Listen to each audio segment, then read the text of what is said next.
Muy buenas noches, estimada concurrencia. Espero que todos estén muy bien. El día de hoy, lunes 6 de mayo, de acuerdo a lo coordinado con Su anterioridad. audio, doctor, ¿no se le escucha? ¿No se me escucha? Sí, se le escucho. Ok.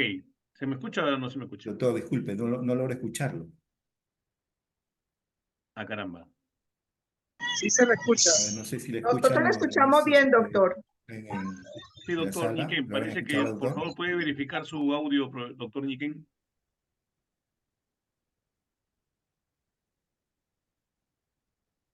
A ver, por favor. Olenka, ¿me escuchas? Muy buenas noches, estimados estudiantes, estimados colegas. El día de hoy continuamos con la fecha número 2 de esta clase espejo en Derecho Penal. Como bien recordamos, la fecha 1 estuvo a cargo de la doctora Luisa Madrid Botero y el día de hoy tenemos el agrado de poder contar en esta sesión con el doctor Juan Manuel Ñiquén Quesquén, en representación de la Universidad César Vallejo, sede Lima Este. Las clases de espejo tienen por objeto mostrar dentro de lo que es la regulación de dos países un mismo tema.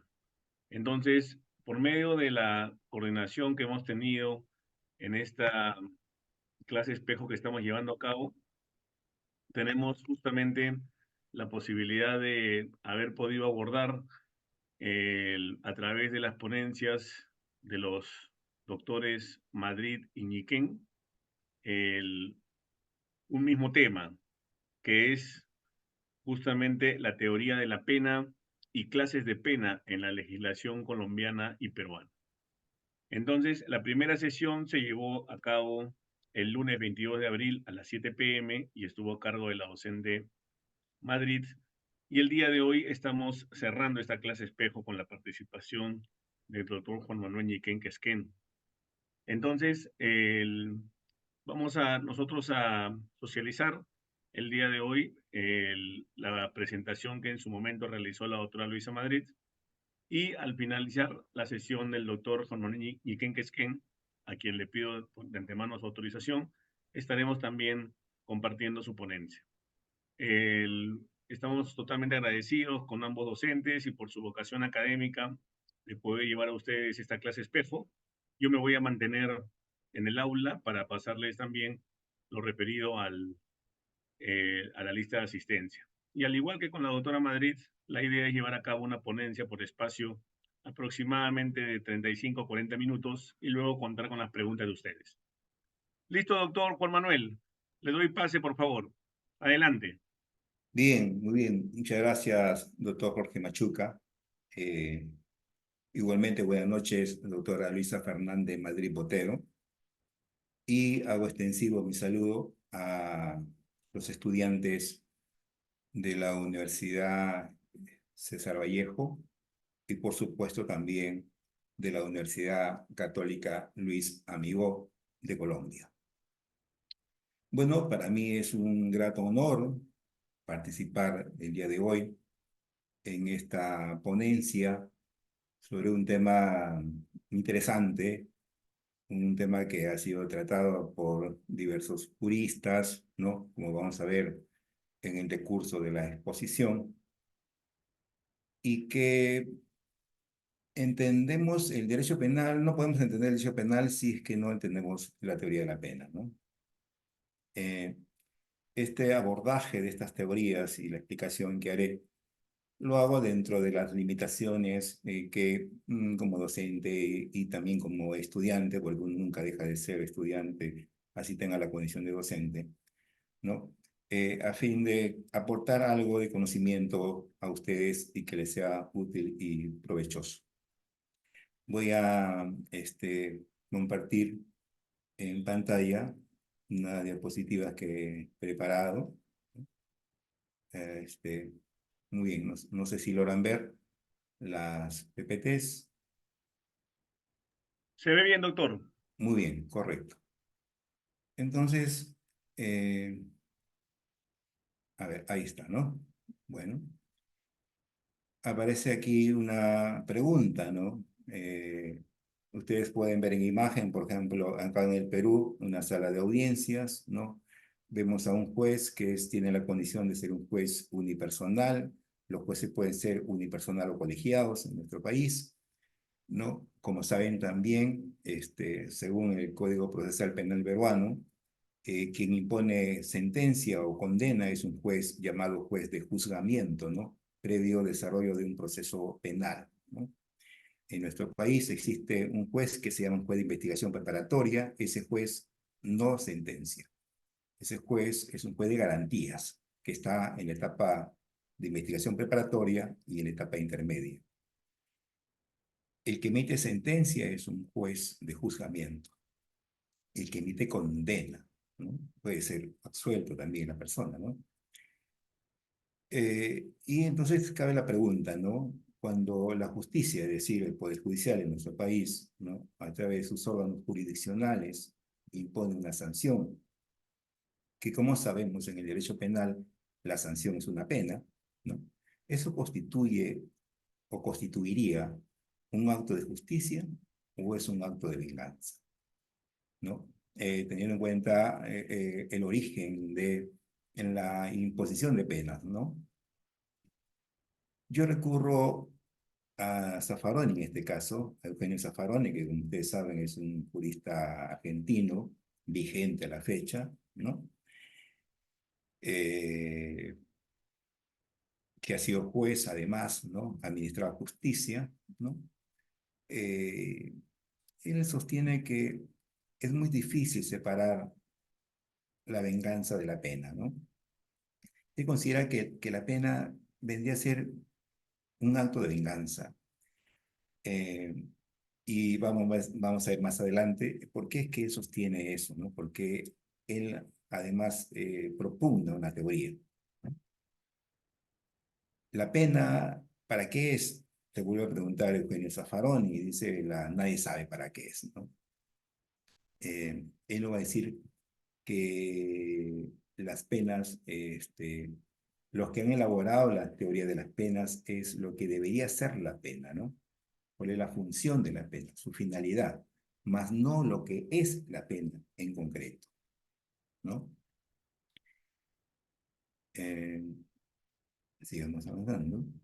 Entonces, lo que vamos a tratar de dar respuesta en este corto tiempo que tenemos es estas preguntas, ¿no? ¿Qué es la pena? ¿Para qué sirve la pena? ¿No? Existen teorías que explican la función que debe cumplir la pena y cuántas teorías conocemos, ¿no? Ah, muy bien. Siempre cuando uno aborda una temática recurre a la etimología, ¿no? Etimológicamente hablando, y seguramente que ustedes recuerdan, ¿no? Que utilizamos aforismos latinos, ¿no? Ustedes saben, ya se han familiarizado con algunos aforismos latinos, ¿no?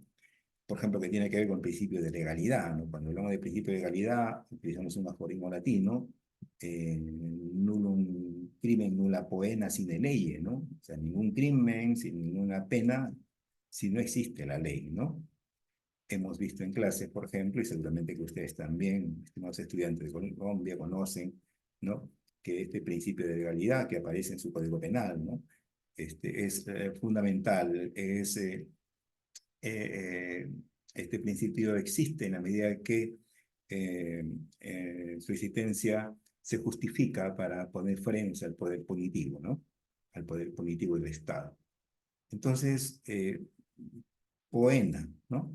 Un crimen no la poena, sine ley, ¿no? Poena, ningún crimen. Poena es pena, ningún crimen, ninguna pena. Entonces, etimológicamente, la palabra pena está referida, ¿no? A lo que viene a ser pena y pena, castigo, ¿no? Tormento físico, padecimiento, sufrimiento, ¿no?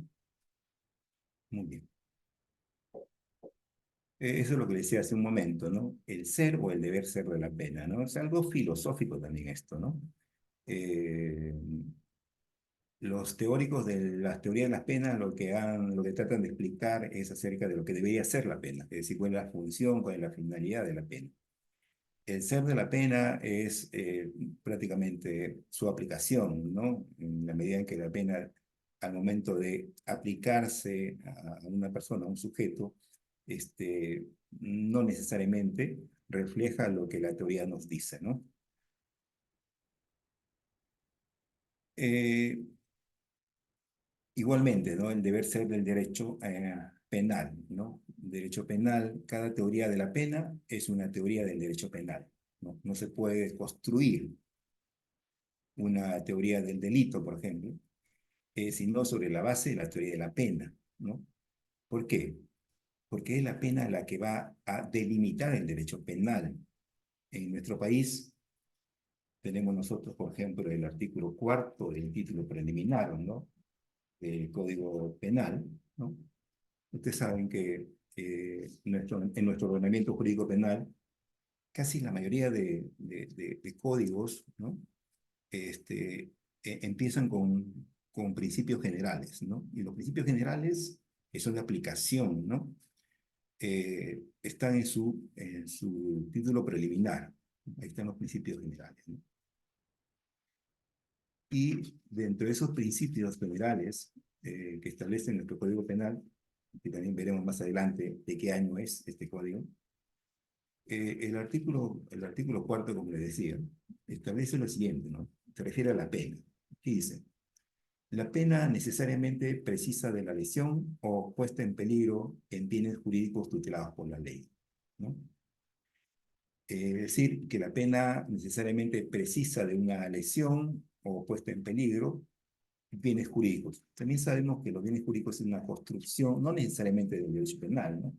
Algunos sostienen que es una construcción del derecho constitucional, ¿no? Los bienes jurídicos importantes, por ejemplo, tenemos el derecho a la vida, ¿no? El derecho al honor, a la reputación, ¿no? Eh, bueno, eh, sabemos también nosotros que al momento que un juez impone una pena, impone también una reparación civil, pero la reparación civil es más que todo, está relacionado con el ámbito civil, ¿no? Con el derecho civil. Ustedes saben que la reparación comprende dos aspectos, ¿no? Y me parece que, no sé si ustedes lo recordarán, ¿no? ¿Cuáles son los aspectos que comprende la reparación civil, ¿no? Uno es la restitución del bien, ¿no? Si es que hay que restituir el bien, ¿no? Por ejemplo, A hurta un bien o A roba un bien, ¿no? Ese bien debe ser devuelto, ¿no? Y si no es posible su devolución, entonces el pago es su justifrecio, ¿no? El valor que representó ese bien. Y además implica también el pago de una indemnización por los daños y perjuicios, ¿no? El tema indemnizatorio lo encontramos en el Código Civil, ¿no? Que comprende varios aspectos, como ustedes saben o recordarán, ¿no? Eh, la reparación civil comprende los daños, ¿no? Los daños, ¿no? ¿Qué tipo de daño se ha producido, ¿no? Y de acuerdo a esa producción de daños, se debe reparar, ¿no? Entonces hablamos del lucro cesante, el daño emergente, ¿no? El daño moral y el daño a la persona, ¿no? Muy bien. Eh, la pena tiene que ver también con el Estado, ¿no? Con el tipo de Estado que se ha construido o ha construido la sociedad, ¿no? Ustedes saben que también existe una evolución de los estados, ¿no? La tipología de estados. Ahora se habla de un estado constitucional de derecho, es decir, un estado más garantista, ¿no? Y eh, eso se ve reflejado, por ejemplo, en la Constitución Política del Perú, en su artículo primero, donde dice que el fin de la persona y de la sociedad es su dignidad, ¿no? La dignidad es el fin de la persona, ¿no? Muy bien.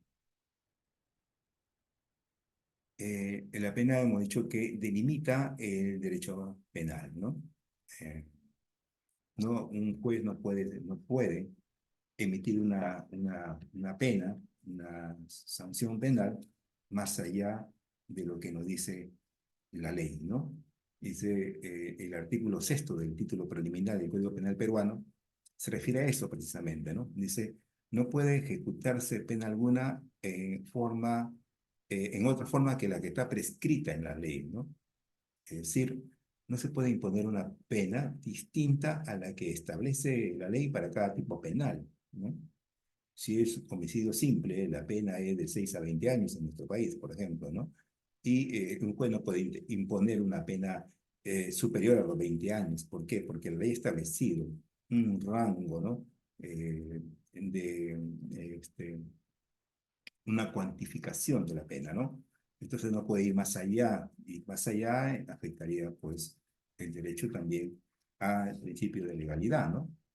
Y, ¿Y por qué el principio de legalidad se afecta? Porque, como ustedes saben, ¿no? En el artículo 2 del título preliminar del Código Penal que nos dice: nadie será sancionado por un acto no previsto como delito o falta por la ley vigente, pero también dice, a continuación, ni sometido a pena o medida de seguridad que no se encuentre establecida en ella, ¿no?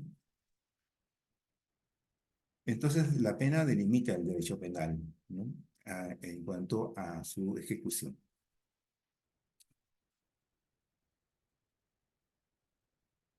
Ahora, para establecer los límites de aplicación de la pena por parte del poder penal, el poder punitivo, el derecho penal ha desarrollado teorías, ¿no? Vamos a ver estas teorías, ¿no? Eh, Hablar de las teorías de las penas, tenemos que remontarnos a un jurista alemán. Vamos a darnos cuenta la importancia que tienen los juristas, no solamente los juristas, también los filósofos, por ejemplo, alemanes, ¿no? En el pensamiento de la humanidad, ¿no? Este, este jurista alemán, Anton Bauer, ¿no? En 1830, él a su vez elaboró una teoría que se llama la teoría de la advertencia, ¿no? Pero a su vez él eh, hace una clasificación de las teorías existentes en ese entonces, ¿no? Que trataban de explicar la pena, ¿no? Agrupó un conjunto de opiniones respecto a la pena y conformando lo que ahora, o compilando lo que ahora conocemos como teoría de la pena, ¿no? Agrupó las diferentes posturas, ¿no? Que explican la pena. Entonces veamos cuáles son esas teorías. Ahí aparece en esta diapositiva, ¿no?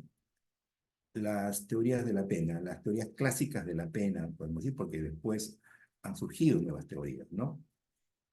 Tenemos, por ejemplo, la teoría absoluta sobre retributivas, por un lado, un grupo, ¿no? Y en otro grupo tenemos nosotros a las teorías relativas o preventivas, ¿no? A su vez, estas se subdividen en prevención general y prevención especial. Estas se clasifican también en prevención general negativa, prevención general positiva. De igual manera, cuando hablamos de la prevención especial, tenemos a la prevención especial negativa y la prevención especial positiva. Bien. Las teorías absolutas o retributivas, ¿no? Y acá, si ustedes dan una mirada a los diferentes tratados, libros que nos hablan acerca del derecho penal y dentro del derecho penal sobre la pena, nos dan cuenta de que empiezan hablando de las teorías absolutas o retributivas. Y van a mencionar a dos grandes filósofos alemanes. Uno de ellos es Immanuel Kant, ¿no? Seguramente que ustedes recordarán algo de Immanuel Kant, sus libros Crítica de la razón pura, Crítica de la razón práctica, ¿no? Tiene gran importancia para el derecho. Sería importante recurrir a estos filósofos, ¿no? Que cimentan el conocimiento de lo que nosotros hemos escogido como profesión, ¿no? Él va a exponer de esta teoría absoluta o retributiva el aspecto ético, ¿no? A él se lo conoce por el tema de los imperativos categóricos, ¿no? Y por otro lado tenemos a otro filósofo también, que es muy citado en el ámbito del derecho, ¿no? Que es Hegel, ¿no? Hegel, Federico Hegel, si queremos llamarlo así, ¿no? Friedrich Hegel. Él nos habla acerca de la teoría de la justicia, ¿no? Estas teorías, para estas teorías retributivas, la pena es la retribución por el delito cometido, ¿no? Producir un mal al individuo que compense el mal que ha causado, ¿no? Entonces se logra equilibrar así la culpabilidad del autor por el ilícito cometido. Si él actuó mal, se le devuelve con otro mal. El objetivo para esta teoría es que el momento de aplicar una pena, una retribución al delito cometido, lo que se busca es un equilibrio, ¿no? Un equilibrio. El centro de esta idea o de esta teoría es la proporcionalidad. Mientras más grave sea el delito, más grave será la pena, ¿no? En contrario sensu, mientras más leve sea el delito, menor será la pena, ¿no? Esta teoría tiene tres fundamentos, como les explicaba, ¿no? El primer fundamento es un fundamento ético, y ese fundamento ético se le atribuye a Immanuel Kant, filósofo alemán, quien sostuvo que todos los asesinos y sus colaboradores, ¿no?, que ocasionaron un hecho punible, por ejemplo, matar, deberían morir, ¿no? El que mata tiene que morir, ojo por ojo, diente por diente, ¿no? Esa es la lógica de Kant. La lógica de Kant es una lógica retributiva, ¿no? El otro fundamento es el fundamento de Hegel, ¿no?, que también es un filósofo alemán, como ya les había indicado. Él decía que el delito era la negación del derecho, ¿no? El que comete delito, el sujeto que comete el delito, niega el derecho, niega el ordenamiento jurídico, ¿no? Y por ende, la pena debería ser la negación del delito, ¿no? No sé si, bueno, si ustedes leen a Hegel, que tiene su base filosófica, está relacionado con la dialéctica, ¿no? Y la dialéctica nos habla de todo un proceso, ¿no?, que ocurre en el ámbito de la razón, ¿no? Por eso que él establece, por ejemplo, que en ese proceso de conocimiento que se da en el ámbito de la razón, aparece lo que se llama la negación de la negación. El sujeto que comete delito, el delincuente que comete delito, niega, ¿no?, niega el ordenamiento jurídico.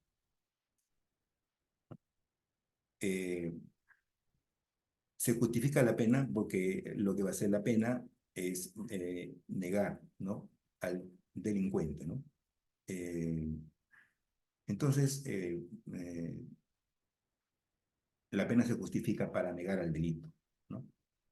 Que él entendía que con la sanción punitiva se lograba el restablecer el derecho, ¿no? El restablecer el derecho. Con la sanción, es decir, con la pena, lo que se logra es restablecer el derecho que había sido infringido, ¿no?, que había sido vulnerado por el delincuente, ¿no? La teoría de Hegel, más adelante vamos a ver, que sirve también de alguna u otra manera para fundamentar una teoría que va a exponer otro filósofo, otro jurista alemán, ¿no?, que seguramente que ustedes han escuchado o han leído, ¿no?, que es Jacobs, ¿no? Muy bien. Entonces, pero también hay un fundamento, hemos visto un fundamento ético, imperativo categórico, ¿no? El hombre no se puede castigar, no se puede utilizar a la persona como un medio, decía acá, ¿no? ¿No? La persona es un fin así, en sí mismo, ¿no? No se puede instrumentalizar a la persona, ¿no?, para castigándolo, ¿no? No se puede instrumentalizar. Hay que castigarlo porque merece castigarlo, porque ha trastocado los imperativos categóricos, ¿no? Hegel nos lleva al ámbito de la racionalidad, ¿no?, y explicando a través de su dialéctica, ¿no?, la negación de la negación. Pero también tiene un fundamento, esta teoría de retributivas o absolutas tiene un fundamento religioso, ¿no? ¿Por qué? Porque se entendía que el delito era un pecado, ¿no? Aquel que cometía delito cometía un pecado, ¿no? Y por ende la pena debería cumplir una función de expiación, de limpieza a esa persona de sus pecados, ¿no?, de purificación, ¿no? Hay que purificar el alma de estas personas, ¿no?, que ha cometido delito, porque el delito era un pecado, ¿no? Entonces, tenía esa fundamentación, esta teoría, en el ámbito de de su concepto de absoluto, ¿no? Dicen algunos autores que el ámbito positivo de esta teoría es la proporcionalidad y el ámbito negativo es que no tiene efecto social, solamente se basaba en el individuo, ¿no? Cometió el delito, hay que castigarlo, pero no se pensaba en un efecto social, ¿no? Se le desvincula de su objeto social. Esas son las críticas que le hacen a esta teoría, ¿no? Ahí hemos visto que la idea de la retribución descansa también entre el presupuesto, ¿no? La potestad estatal para castigar al responsable mediante una pena. Ustedes saben que es el Estado que castiga, ¿no? El ente que impone las penas, ¿no? La necesaria existencia de una culpabilidad que puede ser medida según la gravedad del injusto cometido, ¿no? Y la necesidad de armonizar el grado de culpabilidad y gravedad de la pena, de manera que la pena dictada en la sentencia sea considerada como justa por la colectividad. Muy bien. Hemos mencionado las teorías absolutas o retributivas de la pena, ¿no? Básicamente ojo por ojo, diente por diente, ¿no? Que tiene tres exponentes, que tiene tres fundamentos: un fundamento ético, Kant, un fundamento racional, ¿no? Hegel, ¿no? Y un fundamento religioso que tiene que ver con el pecado, ¿no? Muy bien. Ahora hablemos acerca de las otras teorías, las teorías relativas, ¿no? Entonces, en las teorías relativas encontramos a la teoría de la prevención general. Esta teoría está dirigido a los que no han delinquido, ¿no? A los que no han delinquido. En cambio, a las teorías relativas de prevención especial está dirigida a aquellos que sí han delinquido, ¿no? Entonces hay una diferencia. La teoría relativa de prevención general está dirigido para aquellas personas que no han delinquido, ¿no? Y la especial, aquellos que ya han delinquido, ¿no? Muy bien. Veamos cada una de ellas. La prevención especial tiene su finalidad es apartar a los que ya han delinquido, ¿no? De la comisión de futuros delitos, ¿no? Lo que se busca es eso, que no cometan delitos, ¿no? A través de su corrección o intimidación, ¿no? O también a través de su aseguramiento, apartándolo de la vida social, ¿no? En la libertad, ¿no? Lo que se trata de evitar es la reincidencia, la habitualidad, ¿no? Y la prevención general, la pena tiene como finalidad intimidar, ¿no? A la generalidad de personas para que se aparten de la comisión de delitos, es decir, para que exista una advertencia, ¿no? Respecto de que no cometan delitos, ¿no? La efectividad de la amenaza penal y su posterior ejecución, ¿no? Muy bien. La teoría de la prevención especial positiva, ¿no? Hemos dicho que esta se divide en positiva y negativa. Veamos cada una de ellas, ¿no?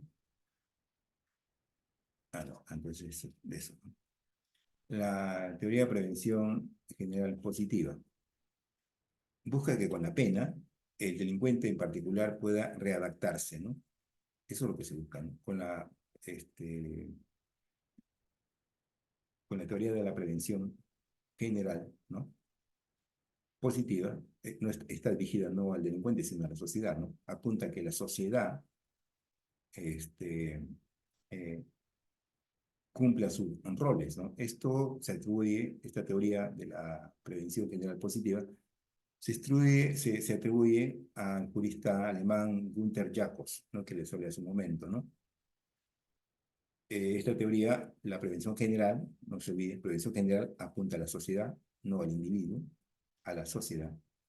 Dice que todos los individuos que vivimos en una sociedad cumplimos determinados roles, ¿no?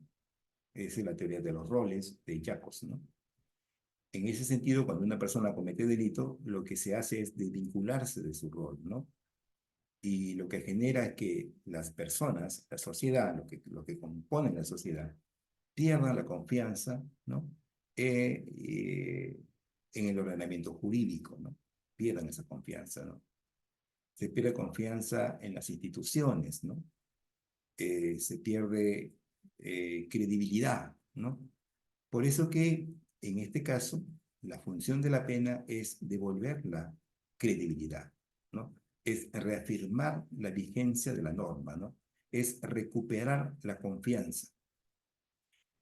Y parte de su argumentación de Gunther Jacobs está basada en Hegel, ¿no?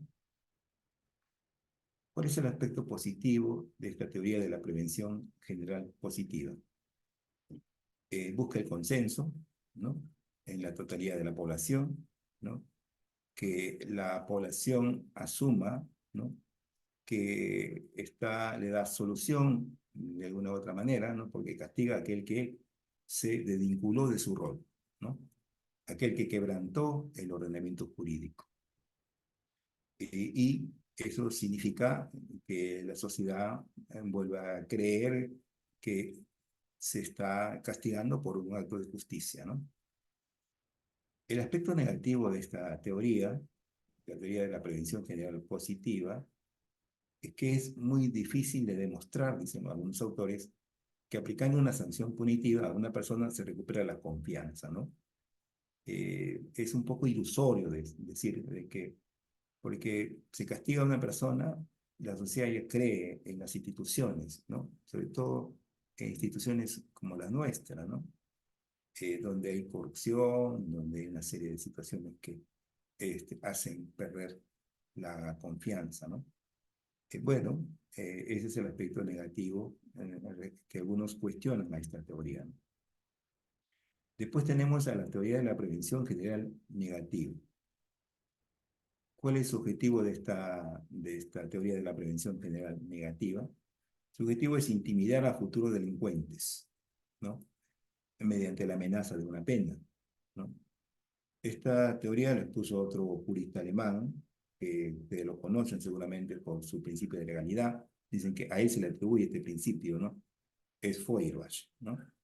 Decía que la pena como amenaza de castigo cumplía una función de coacción o intimidación psicológica, ¿no? Que la persona lo pensaba dos veces si quería cometer delito, ¿no? ¿Por qué? Porque estaba la pena, ¿no? Está la pena y la pena disuade, dicen, ¿no? La pena disuade. Sobre esta teoría, siguiendo a Zaffaroni, no está tan de acuerdo con esta teoría, ¿no? Dice que las personas o aquellos que quieren cometer delito no ven el Código Penal, ¿no? No revisan el Código Penal. Nosotros, a veces la población en general, no revisa su Código Penal para saber cuál es la pena, ¿no? O sea, si cometes este delito, ¿cuál es la pena? ¿No? Si es una pena muy grave, entonces no lo cometo. Si es una pena quizás muy leve, lo puedo cometer y no pasa nada, ¿no? Al final salí de prisión, ¿no? Ese es el cuestionamiento que le hace eh, el jurista argentino, ¿no? Además dice que todo el derecho siempre tiene poder de disuadir, ¿no? El derecho civil, el derecho administrativo, ¿no? No necesariamente el derecho penal, ¿no? Y que además todos son potencialmente delincuentes, ¿no? Eso es lo que dice. Bueno, esta teoría de la prevención general negativa, su aspecto positivo es que en algunas oportunidades logra su efecto, ¿no? En algunas oportunidades la persona lo piensa dos veces, ¿no? O sea, por ejemplo, si yo sé que manejar en estado de ebriedad constituye un delito, ¿no? Entonces no lo hago, ¿no? Porque sé que va a ser un delito. Yo tenía un amigo en la universidad, que ahora es abogado. Él decía que él no tenía problemas, nunca tuvo problemas legales, nunca tenía problemas legales. Eso es lo que él decía, no se vanagloriaba de esa manera, ¿no? Y él decía, ¿por qué? ¿Por qué creen ustedes que yo no tengo problemas legales? ¿Por qué? Porque yo cumplo las normas, ¿no? Yo cumplo el derecho, ¿no? Entonces, si veo un semáforo que está en rojo, por más que sea a las 11, 12 de la noche, yo no lo cruzo, porque yo respeto las normas, ¿no? Entonces, basándose en ese comentario de este amigo que es abogado, podríamos decir que sí, ¿no? Sí tiene un aspecto positivo, ¿no? Logra en algunas personas un efecto, ¿no? ¿Por qué? Porque no quieren tener problemas, ¿no? Y saben que infringir una norma genera un tipo de problema, ¿no? El aspecto negativo dice que esto está dirigido solamente a delitos comunes, ¿no? Robo, estafa, hurto, qué sé yo, más no a lo que se conoce como los delitos de cuello blanco, ¿no? Bueno, sigamos entonces.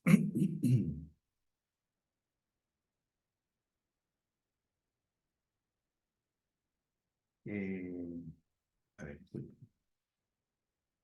ya. Hemos visto de la prevención general, ¿no? Tanto positiva como negativa, ¿no? La prevención general. Ahora veremos lo que es la prevención especial, ¿no? Hemos dicho que la prevención especial va dirigido al individuo en concreto, ¿no? No a la sociedad en general. Eh, la prevención general o especial positiva, busca que con la pena el delincuente en particular pueda readaptarse. Cometió delito, ¿no? Fue sancionado, puede, puede haber estado encarcelado, ¿no? En un centro penitenciario. Entonces lo que se busca es que esta persona se readapte, ¿no? Readaptarse, ¿no? La finalidad es eso, que el delincuente pueda readaptarse, ¿no? Esto está en algunos instrumentos internacionales, ¿no? Como puede ser el Tratado de Derechos Humanos, el Pacto de San José de Costa Rica, ¿no? Eh, También lo encontramos seguramente en nuestro Código de Ejecución Penal.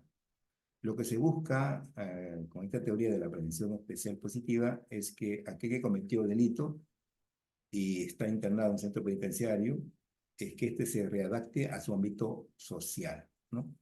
La pena debe mejorar al delincuente, ¿no?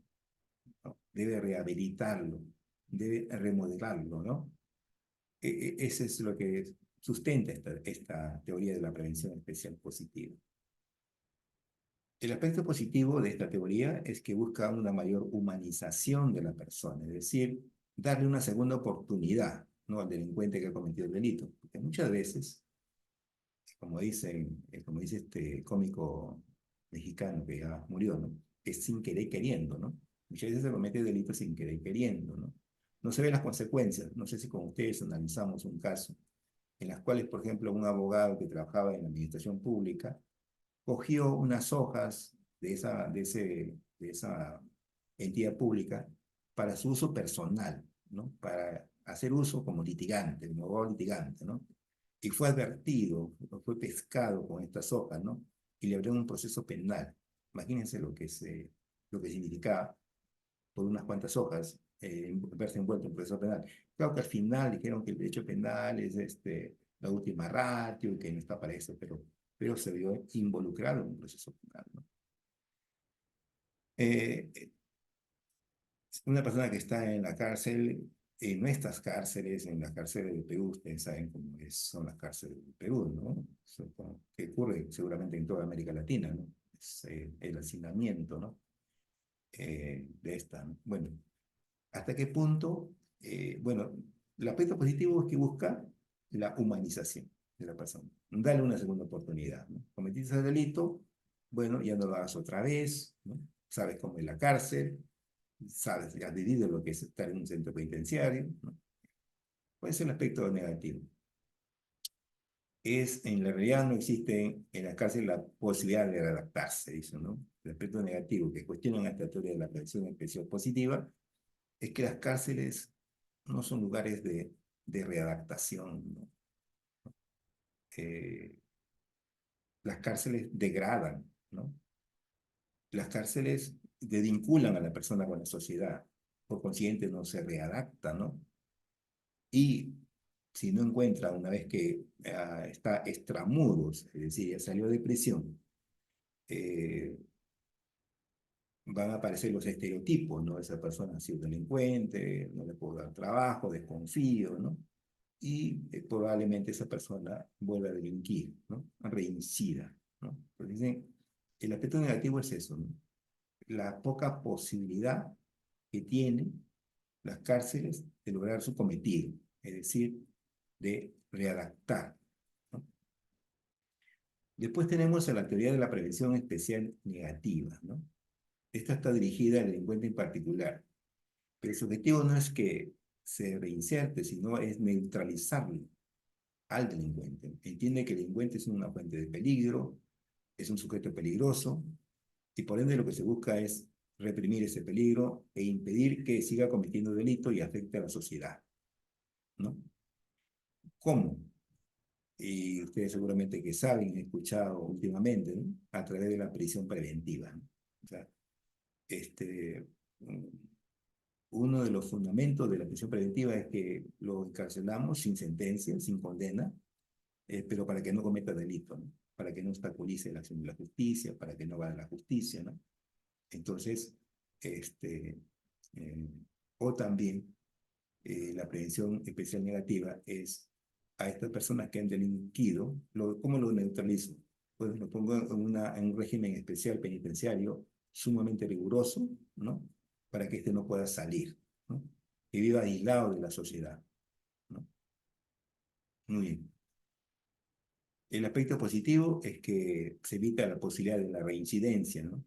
Que vuelva a cometer delitos. Sin embargo, lo que se genera es una total deshumanización, dicen, ¿no? Del delincuente.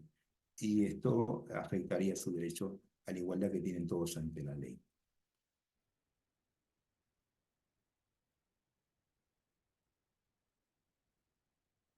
Eh, Después se han ido elaborando lo que se llaman las teorías mixtas o teorías de la unión o de la combinación, ¿no?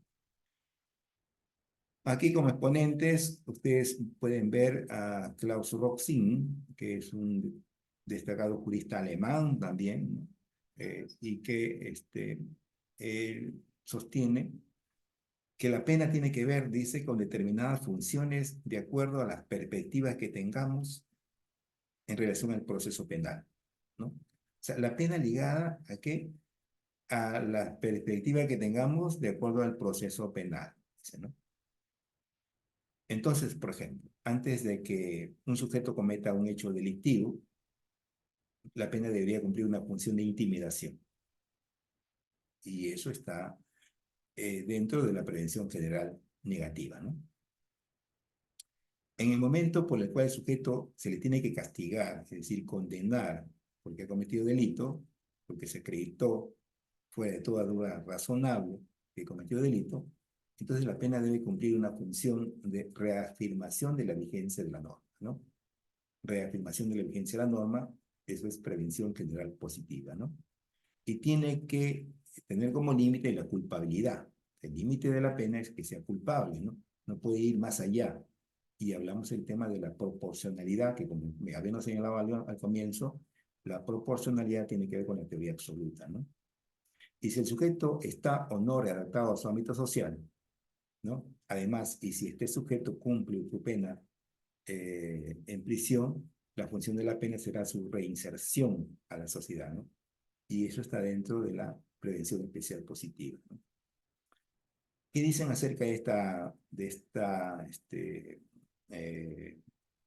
estas teorías mixtas, ¿no? Que agrupan varias teorías, ¿no? Es que resulta a veces ser muy artificial, muy irrealizable, ¿no?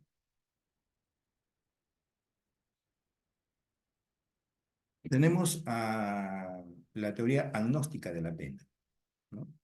Y aquí, si ustedes leen o han escuchado a Zaffaroni, Antonio Zaffaroni, él dice que la pena no cumple ninguna función. Es agnóstico, no cree en la pena, no cree que la pena tenga alguna finalidad, ¿no?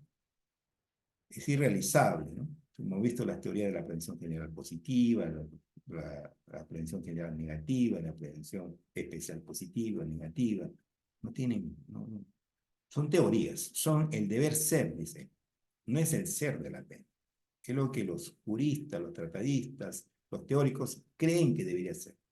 Pero él dice, pero para mí la pena no cumple ninguna función. La pena no cumple con sus fines en la realidad, ¿no?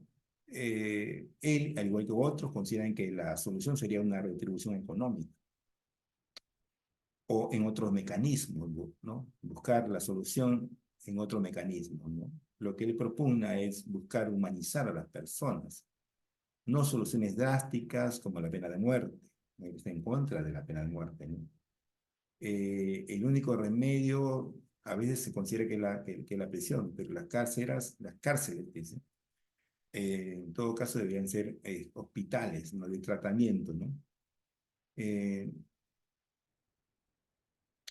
eh, lo que hace la pena, dice él, es degradar, ¿no? A la persona, ¿no? La persecución y la represión de los delitos es producto de un mecanismo arbitrario llevado por parte del Estado, dice, ¿no? Es el Estado en que impone a través de su disponiendo esta pena, ¿no? Pero ¿qué pasa? Que el Estado no tiene los suficientes recursos, dicen, ¿no? El Estado no tiene los suficientes recursos o elementos para poder reprimir a la totalidad de los hechos delictivos, ¿no? Y frente a ello, lo que hace es seleccionar qué delitos se persiguen y qué delitos no se persiguen, ¿no? Y él se basa en un tema de, a ver, parece que me queda congelado mi imagen. ¿Me están escuchando? Disculpen. Sí, doctor. Ah, ya, correcto, correcto. Ya, lo que pasa es que se ha congelado mi imagen, pero sí se me escucha. Bueno, entonces le decía pues que Zaffaroni tiene una visión agnóstica, él no cree que la pena tenga una función, una finalidad, ¿no? Sobre todo porque quien reprime es el Estado, ¿no? A través de sus aparatos, ¿no? Y estos aparatos son insuficientes para cumplir esa finalidad, ¿no? Además, menciona, por ejemplo, que se selecciona a los delincuentes en base a estereotipos, ¿no? Se reprime por estereotipos, ¿no? Eh, y en parte tiene razón, ¿no? Eh, Este, eh, en su visión. Claro que lo opuesto a esta teoría agnóstica es la de los fundamentalistas, que dicen, bueno, que la única solución es la pena de muerte, ¿no? ¿No? Este, Mayor represión, ¿no? Para acabar con la delincuencia hay que mayor represión, ¿no? Él dice, no, hay que humanizar a la persona, ¿no? Eh, yo recuerdo a un jurista español que decía pues que eh, se pondrá término a la delincuencia cuando la sociedad llegue a crear un estado de bienestar, ¿no? No se trata de poner más, de sobrecriminalizar, ¿no? Las conductas, porque la tendencia también puede ser esa, ¿no? Sobrecriminalizo las conductas y como eso pretendo dar solución, ¿no? A, a tanta delincuencia, ¿no? La teoría agnóstica y hay otra teoría que se llama la teoría del minimalismo, ¿no? Lo expone Luigi Ferrajoli, ¿no? Seguramente que ustedes no lo han escuchado. Tiene una postura sumamente garantista, ¿no? Él dice, bueno, que el delito se justifica la pena se justifica para delitos graves, ¿no? Solamente para delitos graves, no para delitos de bagatela, ¿no? Para eso habrá otros mecanismos. Sobre todo, ten en cuenta que, como ya les había explicado, el Estado no da una respuesta eficiente, ¿no?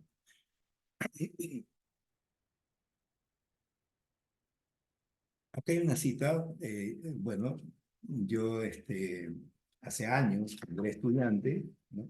Eh, Me compré un libro de Klaus Roxin, Derecho Penal, parte general, ¿no?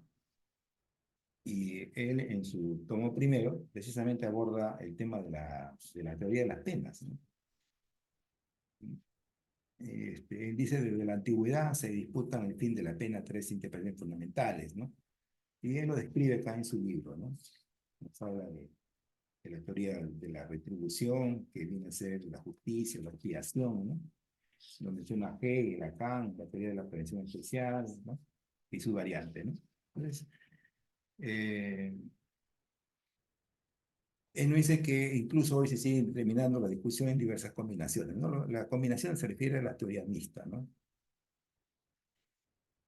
Acá cito a Felipe Villavicencio, un jurista peruano, destacado jurista peruano que tempranamente se fue, ¿no? Lamentablemente. Tiene varios libros relacionados con la parte general del derecho penal, ¿no? Él nos dice, la forma de control social hasta su actual desarrollo supone la aplicación de la pena, ¿no? Ustedes saben que el derecho es un mecanismo de control social formal, ¿no? Aparte existen otros mecanismos de control social. pero el que ejerce control social formal es el derecho penal, y el derecho penal se explica a través de la pena, ¿no?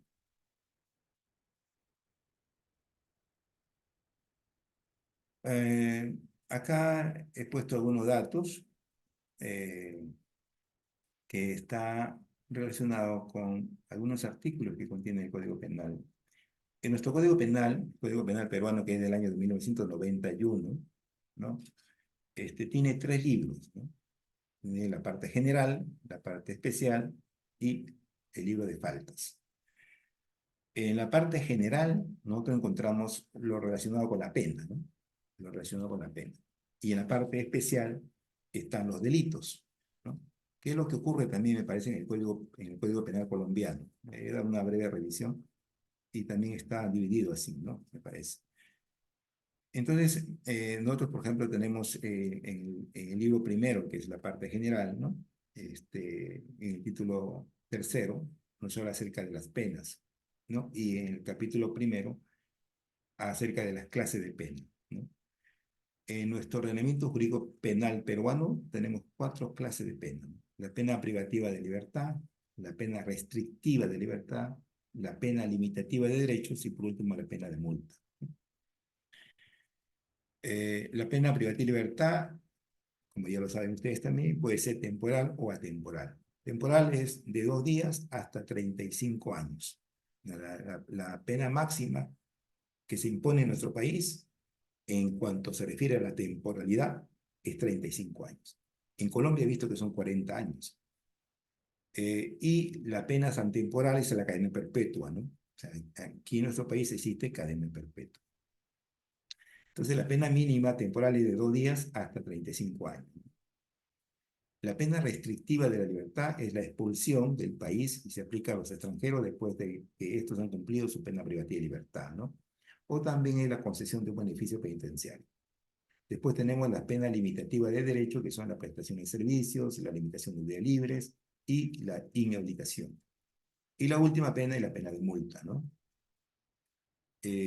Como ya le dije hace un momento, quien impone la pena en nuestro país es el juez, ¿no? Quien determina la pena es un juez. El juez está obligado a fundamentar y determinar la pena, ¿no? E imponer al acusado, ¿no?, la que corresponde, ¿no? Ahora bien, al momento de individualizar la pena, ¿no? Al momento de individualizar, porque hablamos en el Código Penal, ¿qué encontramos? La pena conminada, la pena abstracta, ¿no? Por ejemplo, homicidio simple, dice, el que mata a otro, la pena será de 6 a 20 años. Esa es la pena abstracta, ¿no? Pero al momento de imponer al sujeto que cometió el delito, ¿no?, la pena concreta, entonces, al momento de individualizar la pena, se tiene que ver una serie de situaciones, ¿no? Y además, lo que menciona el Código es penal, y lo vamos a ver más adelante, es identificar un espacio punitivo, es decir, determinar la pena en ese espacio punitivo y dividirla entre tres, ¿no? Por eso que se habla del sistema de tercios. En nuestro país se aplica el denominado sistema de tercios. Muy bien, ustedes ven en la pantalla, ¿no?, que los delitos, ¿no?, los tipos penales, como homicidio simple, por ejemplo, la pena en nuestro país es de 6 a 20 años, ¿no? Parricidio, la pena es no menor de 15 años, ¿no? La pena de homicidio calificado es no menor de 15 años, el feminicidio es no menor de 20 años, el sicariato puede tener cadena perpetua, igual que feminicidio, ¿no? O sea, el feminicidio se puede castigar con cadena perpetua cuando concurran circunstancias agravantes, ¿no?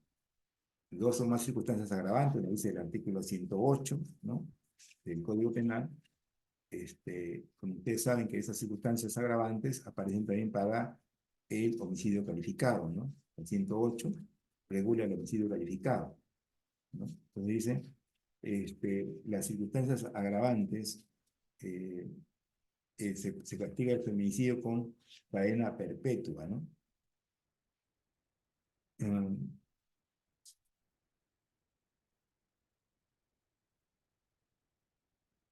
Muy bien. Entonces, igualmente el sicariato, ¿no? El sicariato también es reprimido con cadena perpetua si la conducta, si la conducta escrita en el primer párrafo se realiza, y ahí nos mencionamos con, por ejemplo, cuando se realiza valiéndose de un menor de edad, ¿no?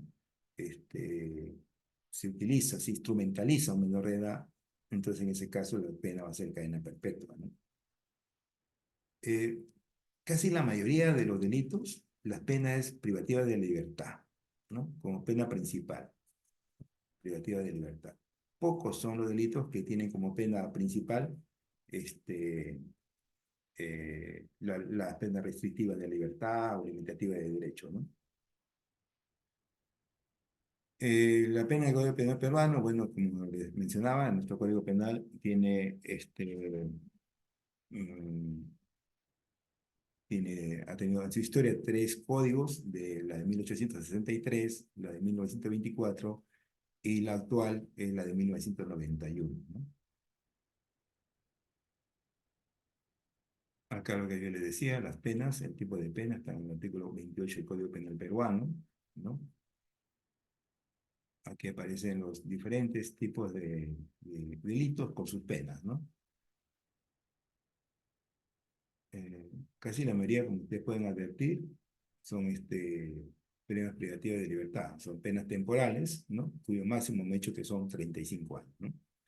Y existen unas penas que son las penas atemporales, como es la cadena perpetua, por ejemplo, el artículo 173, que regula la violación a menor de edad, ¿no? La pena es cadena perpetua. Y así tenemos a varios delitos, ¿no? También habíamos mencionado que en el Perú quien determina la pena es el juez, ¿no? El juez está obligado a fundamentar y determinar la pena, ¿no? Está en el artículo 45. Hay un sistema de tercios, ¿no? Y que en este sistema de tercios es importante establecer la pena combinada, ¿no? Por ejemplo, vemos el artículo 108 del Código Penal, ¿no?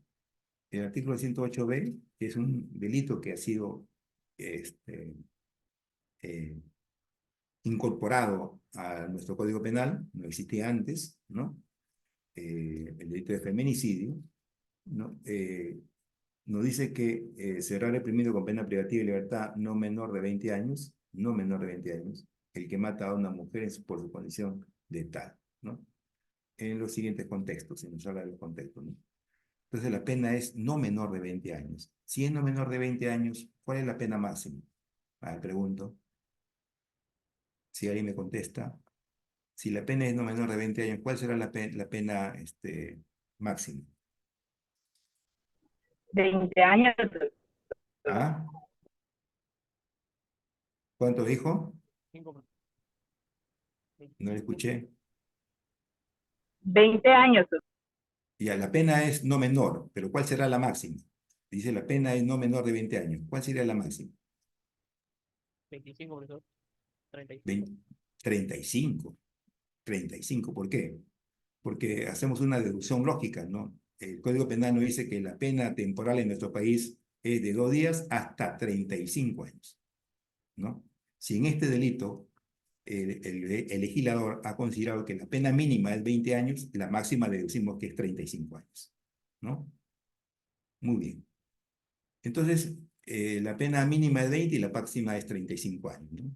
Entonces, lo que vamos a determinar es el espacio, ¿no?, de la pena, que en este caso hacemos una resta, dividimos los 35 años menos 20, nos da 15 años. Esos 15 años los dividimos entre 3 para establecer el tercio. Entonces, a ver, ahí tenemos que 15 entre 3 es 5 años, ¿no? Entonces, el tercio inferior viene a ser la pena mínima, ¿no? La mínima es 20 más 5 años, entonces el tercio inferior es de 20 a 25 años, ¿no? Ese es el tercio inferior. El tercio intermedio es 25 años más 5, 30 años, ¿no? Y el tercio superior es de 30 a 35 años, ¿no? Entonces, ahí hemos establecido, por ejemplo, bajo el sistema de tercios, qué pena le correspondería, ¿no?, a la persona que cometió el delito de feminicidio. Ahora, claro está, ¿cómo identifico yo que tal sujeto le corresponde el tercio inferior, el tercio intermedio, el tercio superior, ¿no? Y esa respuesta nos da el Código Penal también, ¿no? El artículo 45A dice, ¿no? Cuando no existan atenuantes ni agravantes, Entonces, el tercio inferior, ¿no? Tercio inferior es cuando la persona que va a ser condenada, ¿no? No existe, lo ha realizado el delito sin circunstancias agravantes ni atenuantes, ¿no? Cuando concurran circunstancias de agravación y de atenuación, entonces esta persona debe estar en el tercio intermedio, ¿no? Y cuando concurran únicamente circunstancias agravantes, la pena concreta se determina en el tercio superior, ¿no? Eh, Sin embargo, ¿no? Hace el año pasado, creo que ha habido un acuerdo plenario para interpretar nuevamente el tema de la aplicación de la pena concreta, ¿no? En determinados delitos, ¿no? Eh, He terminado con esta disertación acerca de la teoría de las penas, un poco llevándoles también al tema del Perú, ¿no? Cómo se aplica la pena, clases de pena que tenemos nosotros en nuestra legislación peruana, ¿no? Y espero haber satisfecho y haber cumplido con el objetivo de esta clase. Muchas gracias a todos. Muchas gracias, estimado doctor Ñiquén. Excelente ponencia, bastante precisa en relación a una serie de aspectos pactados para esta clase espejo. No sé si hay alguna pregunta, duda para poder trasladársela al doctor Ñiquén. Tenemos un margen de una o dos preguntas nada más, porque el tema de tiempo. Si lo hubiera, por favor, agradeceré lo puedan consignar en el chat. Caso contrario, ya estaríamos cerrando esta presentación.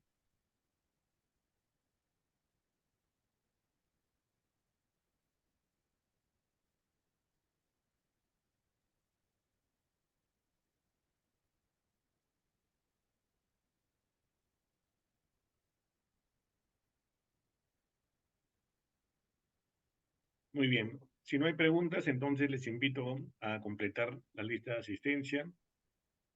Adelante, doctora. Hola, buenas noches. Muchísimas gracias por la invitación. De verdad que ha sido muy nutrida la jornada. Agradezco mucho al doctor Niken que excelente exposición frente a toda la parte punitiva en el país hermano de Perú. Por ahí por el chat estuve haciendo de pronto unos comentarios frente a cómo se maneja en nuestro nivel punitivo acá en Colombia.